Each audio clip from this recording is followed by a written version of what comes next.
So welcome students to this new class, and today we are starting module 3, and in module 3 you will find that we have to do multivariable optimization. What is this multivariable optimization? It is actually the function that has got more than one variable. For example, up to now you saw this kind of function, like for example I am writing this here, and if you will plot it, you can plot it on a 2D graph in a very simple way like this. But if you will take some function that has two variables in it, then it will be something like this. For example, x1 square plus x2 square. So this kind of function you cannot plot on a 2D graph like this. For that function you need to take a graph like this, 3D graph you will take, and then here the function, and when you will plot your function it will be something like this. It will be like this, like a vessel. Means in this particular example this will come here actually on 0. So this is the example of a two variable function, and same way there are other functions that can be 3 variable and so on. So all these kind of things we will how to optimize this function, or you can say that how to find this minimum point of this function. These kind of functions we will do here, and we will study the methods. So first method in this simplex search method. And simplex, what is the meaning of the word simplex? You can search on net, it's very interesting. Simplex is actually a kind of geometrical figure, so you can find it on the net. What is simplex? So to means I want to explain this method. For this I will take a very simple example. Instead of taking the theory, I will take this very simple example, and it is locate the 3 points that straddle. Straddle means the minimum will come among these points. So straddle the minimum of the following function, and the function is, this is the function, and you can see that here you can see that two variables are there, x1 and x2. And in this method you are given two starting points. One point is this and another point is this. So I would like to tell you that you must be having kind of surprise that what is this t and what is this t here written. So actually it is a matrix actually, and you will see that in optimization books you will see the points are represented this way. Actually you are familiar to represent the points like this, for example 1 2, but in optimization practices you will see that point are represented by with the help of this matrix, and this in the columns here the points values are written in column here. And because writing a column in a question like this is somewhat difficult, so what they do that they write it in this way. So this is the point values you are writing in rows, and here you take its transpose. So it means that you are transposing this towards to this matrix that is in column form. Basically you are writing this. So here what you have to learn, that a point is represented by this way in a column way. So one value will come here, one value will come here, and if you want to write it in a row, you will write it this way. So we come to the solution of it, and the function is this, and I have drawn here the variable plane, that is x1 x2.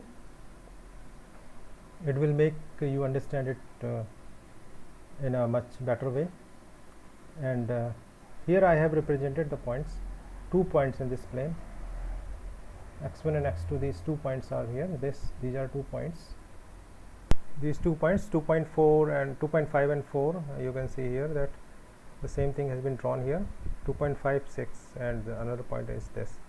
So 2 starting points you have been given, and you are asked to find the minimum. Means at what in this region, means this is the region you have been given. So where will the minimum fall? Will it be here or here or here? So you have to find that.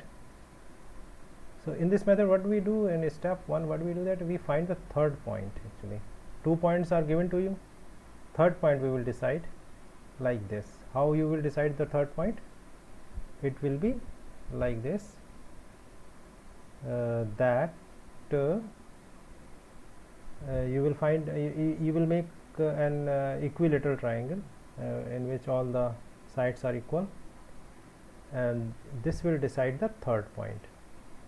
So how to find this third point? First you need to find this distance, and with the help of geometry you can find this to be 3.4641, and then this will decide the point 3. So point 3 will be 2.5 is this distance, and here you will come up to this distance, then this is this, and 4.4 plus 1, this distance is 2, because this is 4 and 6, this distance is 2, and this distance is 1. So 4 plus 1 is 5. So this way point 3 has been decided. Now you come, finally I have drawn all the 3 points with their coordinates, and what we will do next, we will find the value of the function is in all these 3 points. So this way you will find, for example, at x1 you will find 14.245, f2 10.25, f3 5.9294. So this way you will find the values of function, and here I have shown you the values of function that we have calculated with the help of that function.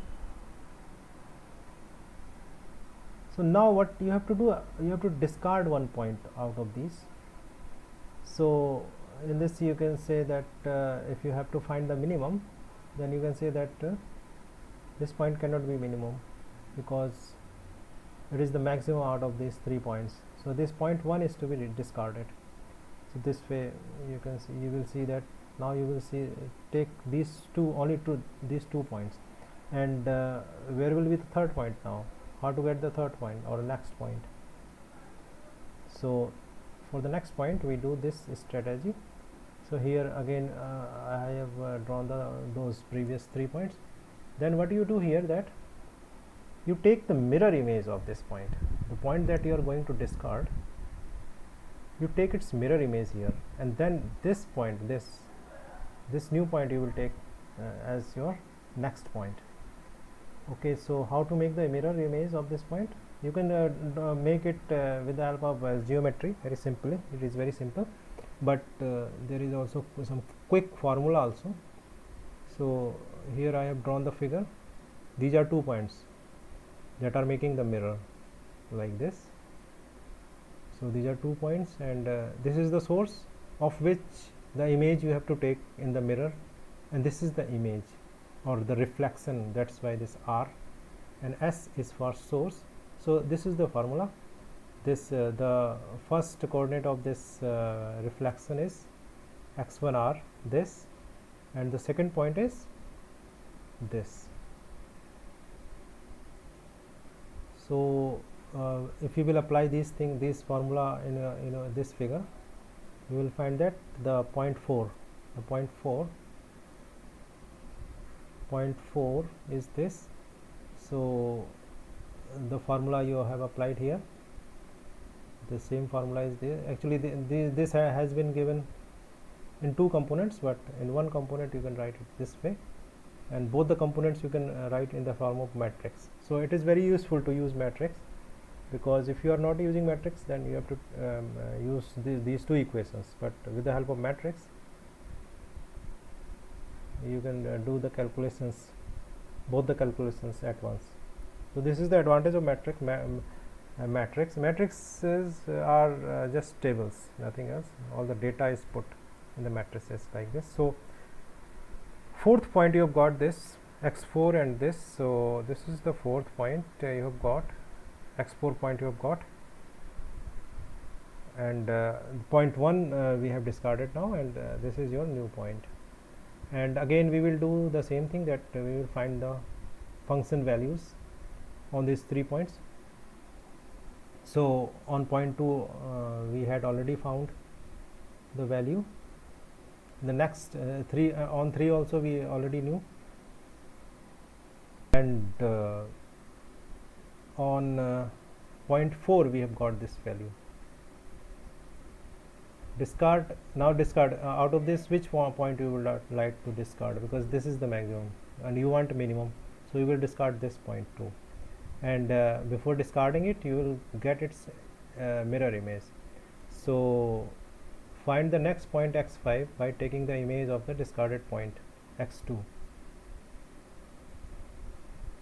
So the same formula we will apply here. Point x5 you will get this, this and this.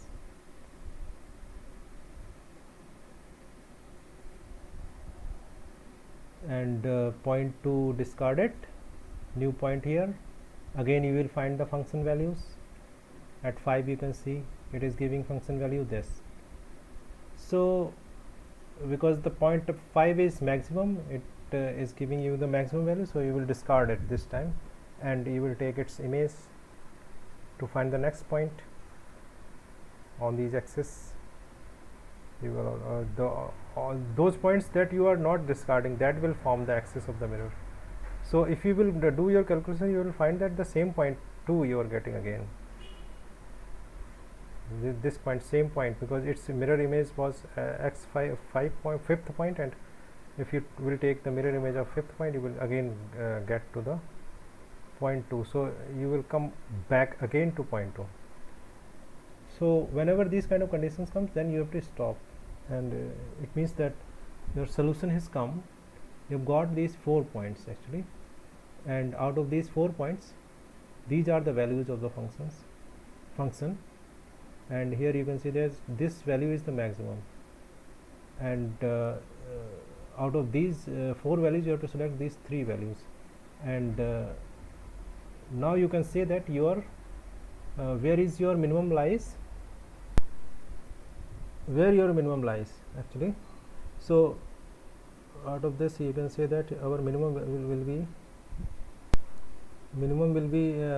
lying in between these, here in this area.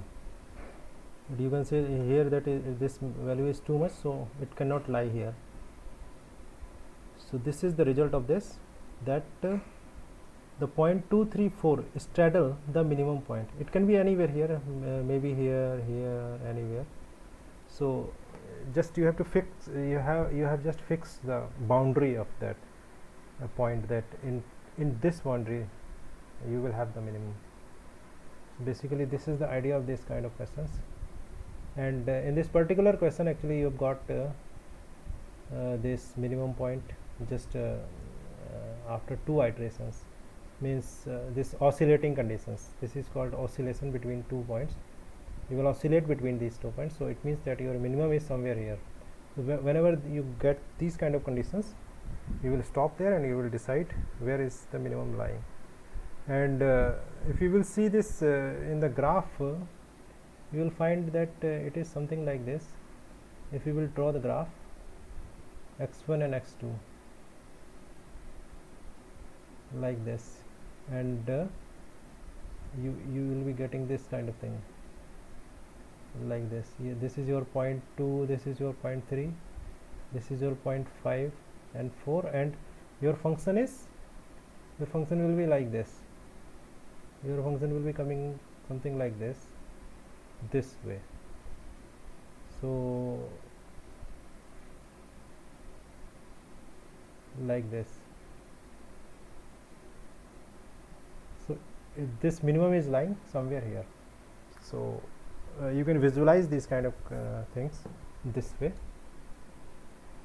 So okay friends, you have understood what is the simplex method, and you can study it more, or In the book also you can study it.